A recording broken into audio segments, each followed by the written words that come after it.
los secretos que esconde el castillo de Chapultepec que pocos conocen. Bienvenidos a Nopal y Nopal Sisters a este nuevo video del Nopal Times Tops. Mi nombre es Marvin Lara y hoy te hablaremos del impresionante castillo de Chapultepec, uno de los monumentos más importantes de nuestro país y que tiene el honor de ser el único castillo real de toda América. Sin embargo, por más conocido que sea, sigue escondiendo muchos secretos que aquí te vamos a revelar.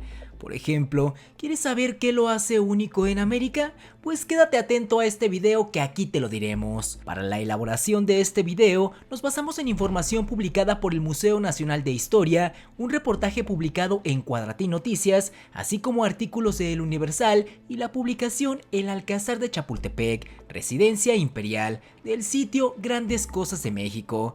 Así que una vez aclarado lo anterior, ponte cómodo llegar la botana que aquí comenzamos.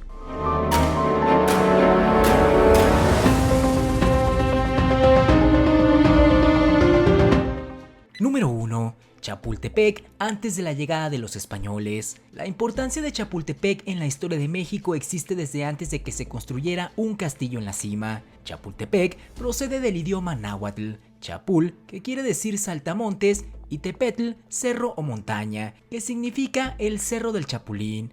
Este cerro tiene una formación geológica muy antigua, de origen volcánico, que sirvió de asentamiento a numerosos pueblos desde los teotihuacanos, toltecas y hasta los mexicas. Estos últimos, según su historia de la peregrinación, después de salvar numerosos episodios contra los señores de Azcapotzalco, lograron fundar la ciudad de Tenochtitlan en el año 1325. Fue durante el reinado de Moctezuma I cuando se mandó construir el acueducto para conducir el agua desde Chapultepec hasta México Tenochtitlan. El responsable de la gigantesca obra hidráulica fue Nezahualcóyotl, señor de Texcoco, quien al no cobrar por su trabajo obtuvo como premio el permiso de habitar Chapultepec. Las crónicas nos informan que a él se le debieron la siembra y el cuidado de los más viejos ahuehuetes que se encuentran ahí. El sitio se transformó en un lugar sagrado donde reinaba Tlaloc y Chalchiutlicue, ambos dioses del agua. El primero de agua de lluvia y la última del agua que corre por los ríos tomando la forma de una serpiente con hermosas plumas de quetzal. En la cima se construyó un adoratorio dedicado a los dioses celestes y en la parte baja de la ladera sur se creía que habitaba Tlaloc, debido a los manantiales que por ahí corrían. Con la llegada de Hernán Cortés a México, ordenó que talaran los árboles cercanos a los manantiales para que no contaminaran con sus hojas el agua de las albercas de Chapultepec, pero tristemente, con estas medidas el bosque comenzó a perder proporciones de su espeso follaje. Número 2. El castillo que no lo fue durante el virreinato. Cuando llegaron los españoles a la capital de nuestro país, vieron un gran potencial en aquel cerro de Chapultepec, y aunque se presentaron diversos proyectos, parecía que continuaba bajo la protección de deidades mexicas, pues fracasaron todos los intentos de profanar aquel lugar sagrado. Durante el periodo virreinal, Chapultepec fue apreciado como un lugar de descanso y esparcimiento, para lo cual se construyó en la base del cerro, sobre los cimientos de lo que fuera la residencia de Moctezuma II, un palacio que dio albergue a numerosos virreyes y visitantes distinguidos durante más de 2 siglos. Sin embargo, un polvorín se le salió de control a mediados del siglo XVIII y causó serios destrozos en el edificio. Esto llevó a tomar la decisión de que el nuevo palacio se construyera en la cima del cerro, justo en el lugar que ocupaba una antigua ermita dedicada al arcángel San Miguel. Los trabajos se iniciaron el 16 de agosto de 1785, cuando gobernaba la Nueva España el virrey Bernardo de Gálvez. El encargado de realizar los planos fue el teniente coronel e ingeniero Francisco Vanvitelli, y como Vanvitelli tuvo que marchar a La Habana, el capitán de infantería e ingeniero Manuel Agustín Mascaró quedó al frente de las obras. A pesar de que la construcción marchaba con rapidez, don Bernardo no tuvo la oportunidad de ver terminado el palacio porque perdió la vida el 8 de noviembre de 1786. Su repentino fallecimiento sorprendió a todos, principalmente a varios de sus enemigos que lo acusaban de construir una gran fortaleza para desde ahí desconocer al gobierno de España. Sin embargo, se afirma sin mayor evidencia que fue envenenado. Los rumores de la aparente traición de Bernardo de Gálvez se esparcieron rápidamente y como afrenta, la corona española ordenó suspender los trabajos y subastar la obra en 60,000 pesos, a pesar de que ya se habían invertido más de 300,000. Afortunadamente no hubo quien se interesara por el edificio, Ante la falta de compradores, en 1792 el virrey Juan Vicente de Güemes Pacheco y Padilla, segundo conde de Revillagigedo, lo destinó para el Archivo General del Reino de la Nueva España, pero el proyecto tampoco fructificó a pesar de que ya se tenían los planos de adaptación hechos por el arquitecto Miguel Constanzó.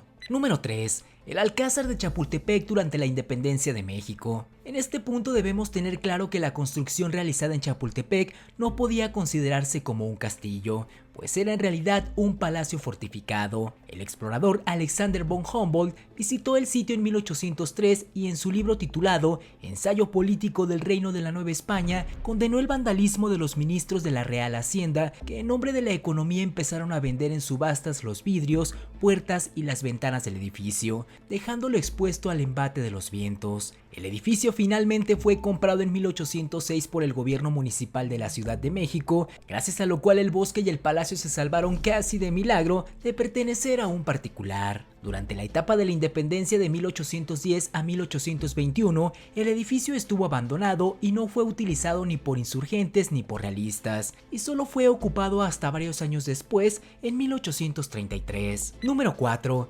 Finalmente se convierte en el castillo de Chapultepec. Fue en el año 1833 en que se decretó que fuera sede del colegio militar. Entonces se le comenzó a conocer como castillo, aunque no fue sino hasta 1844, tras hacerle varias adaptaciones y construir en la parte más alta del cerro el Caballero Alto o Torreón, que el edificio comenzó a funcionar como colegio. Durante los días 12 y 13 de septiembre de 1847, en la célebre batalla de Chapultepec, el castillo fue bombardeado por el ejército estadounidense, causándole serios destrozos. 2 años después el recinto sería devuelto al colegio militar, pero habrían de pasar más de 20 años antes de que el edificio lograra funcionar permanentemente como centro de enseñanza para los militares. Número 5. La época dorada del castillo de Chapultepec. El castillo adquirió su aspecto actual cuando Maximiliano de Habsburgo y su esposa Carlota Amalia lo habitaron entre 1864 y 1867. Al llegar los emperadores al centro de la ciudad fueron llevados a hospedarse al Palacio Nacional.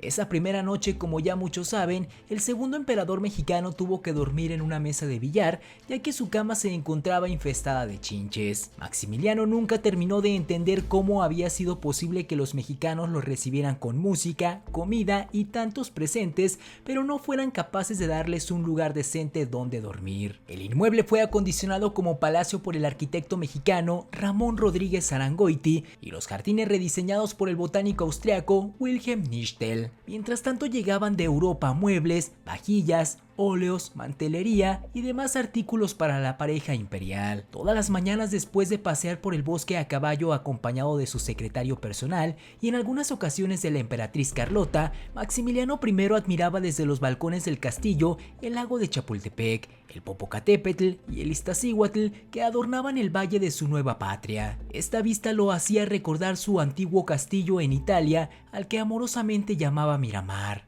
¿No cree usted que esto debería llamarse Miravalle, así como mi castillo de Trieste se llama Miramar? Preguntaba el emperador a su secretario, José Luis Blasio, y fue precisamente por esto que en esta época se le conoció como el castillo de Miravalle. Entre las anécdotas más interesantes del castillo durante esta época está la construcción del bulevar que lleva del centro de la Ciudad de México al castillo de Chapultepec y los baños que usaron los emperadores. La historia cuenta que debido a los celos constantes de Carlota hacia Maximiliano, el cual solía no llegar a dormir valiéndose de la justificación del camino tan complicado para regresar a casa, mandaron a construir el Paseo de la Emperatriz, el cual conectaba el centro de la ciudad con la residencia oficial y que lo hicieron al estilo de los Campos Elíseos de París, y por orden de Carlota, uno de los balcones principales del castillo fue hecho específicamente para que ella pudiera ver a lo lejos cuando iba y cuando regresaba su marido. Por otra parte, uno de los espacios que se pueden ver al recorrer este castillo es el gabinete de aseo. Pero, ¿qué tiene de interesante esto? Pues resulta que este lugar no tiene inodoro ni lavamanos, solo 2 baldes al costado de la tina, los cuales servían como basinicas lujosas de la época. Resulta que al terminar sus necesidades solían aventar sus heces al cerro, de ahí la frase "allá va el agua". También los baños de esponja eran la manera en la que los extranjeros se limpiaban, y aunque la bañera que se exhibe es muy bella, nunca se utilizó más que como adorno, ya que al ser de mármol, el agua permanecía caliente por poco tiempo. Número 6. El castillo después de la caída de Maximiliano. El edificio cayó en desuso una vez más luego de la caída del Segundo Imperio Mexicano en 1867. Benito Juárez solo pasó una noche en el castillo el 14 de julio de 1867, ya que al asumir la presidencia del país decidió mudarse a Palacio Nacional. Casi 10 años más tarde, en 1876, un decreto estableció que fuera sede del primer observatorio astronómico de México, el cual se abrió en 1878. Sin embargo, el observatorio fue funcional por un periodo de solo 5 años. Después se decidió trasladarlo a la antigua residencia del arzobispo de Tacubaya. La razón era para permitir el retorno del colegio militar, así como transformar el edificio en la residencia presidencial. El palacio fue objeto de varios cambios estructurales y remodelaciones en 1882 durante el mandato del presidente Manuel González Flores, conocido también como el Manco de Tecuac, ya que este decidió convertirlo nuevamente en residencia oficial. Algunos otros presidentes que hicieron uso del palacio como residencia oficial fueron Porfirio Díaz, Francisco I. Madero, Venustiano Carranza, Álvaro Obregón, Plutarco Elías Calles, Emilio Portes Gil, Pascual Ortiz Rubio y Abelardo Rodríguez. Número 7. El fin del castillo de Chapultepec como residencia oficial. El castillo no fue utilizado nunca más como residencia oficial desde el mandato del presidente Lázaro Cárdenas, quien incluso nunca lo usó como tal. Fue el 3 de febrero de 1939 cuando el presidente Lázaro Cárdenas del Río decretó una ley que estableció el castillo de Chapultepec como sede del Museo Nacional de Historia, con las colecciones Museo Nacional de Arqueología, Historia y Etnografía, y fue declarado monumento histórico. El museo fue abierto el 27 de septiembre de 1944. El presidente Cárdenas se trasladó a una gran extensión del terreno que colindaba con la parte surponiente del bosque de Chapultepec, conocido como el Rancho La Hormiga. Este sitio era propiedad de la familia Martínez del Río, una de las familias más acaudaladas del país en esa época. Le llamaban La Hormiga porque era la propiedad más pequeña de la familia. La Hormiga sería rebautizado posteriormente como Los Pinos, nombrado así por la huerta michoacana donde el general Cárdenas conoció a su esposa, y esta fue la residencia oficial del presidente de México desde 1935 hasta el año 2018, cuando el presidente López Obrador decidió regresar al Palacio Nacional. Número 8. Los secretos que esconde el Museo del Castillo de Chapultepec. Debemos tener en cuenta que es el único castillo de todo el continente americano, pues aunque existen construcciones que se asemejan a un castillo, este es el único que ha sido habitado por familias de sangre real como Maximiliano y Carlota. Actualmente se continúa utilizando como museo. Sus 19 salas contienen un vasto rango de piezas que rebasan las 100,000, donde se exhibe e ilustra la historia de México desde la conquista española, con diversos objetos tales como armaduras, espadas y cañones, entre muchos otros. El castillo de Chapultepec cuenta con obras de los más importantes muralistas mexicanos, como lo son José Clemente Orozco, Jorge González Camarena, Gabriel Flores, Juan O'Gorman y David Alfaro Siqueiros. Pero sin duda el mayor de sus secretos es que solo exhibe una pequeña parte de su gran colección histórica con la que cuenta, pues solo el 3% de las más de 100,000 piezas que comprenden la colección del recinto son expuestas. El resto son resguardadas en sus bodegas, donde existe una gran cantidad de piezas pertenecientes principalmente a la época de Maximiliano y de Porfirio Díaz. Algunas de estas piezas ya no se exhiben más debido al estado tan frágil en el que se encuentran, otras porque no forman parte del guión histórico del museo, otras más porque pertenecen a colecciones temporales que son prestadas constantemente a diversos museos del país o del mundo, y otras porque están repetidas con otras que ya se exhiben. Por lo tanto, cuando acudamos a este fantástico museo, debemos estar conscientes que solo podemos ver una pequeña parte de la gran colección con la que cuenta el castillo de Chapultepec.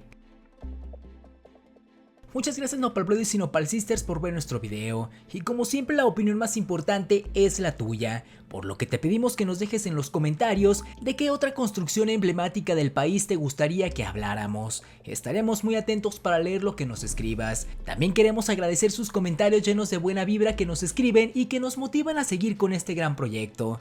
En esta ocasión queremos agradecer a Max15, Nayeli Torres, Ana Alicia López, Eutímico Ilaga y Selena Natera. Así que no olvides dejar tus saludos en la caja de comentarios que podrías estar apareciendo en nuestro siguiente video. No olvides seguirme en mis redes sociales como Twitter e Instagram, te dejaré los links en la descripción. Tampoco olvides suscribirte a nuestro canal y activar la campanita para que no te pierdas ninguno de nuestros contenidos. Tu ayuda es muy importante porque nos permite crecer y llegar a un mayor número de personas. Te esperamos en nuestro siguiente video. Nos vemos, hasta la próxima.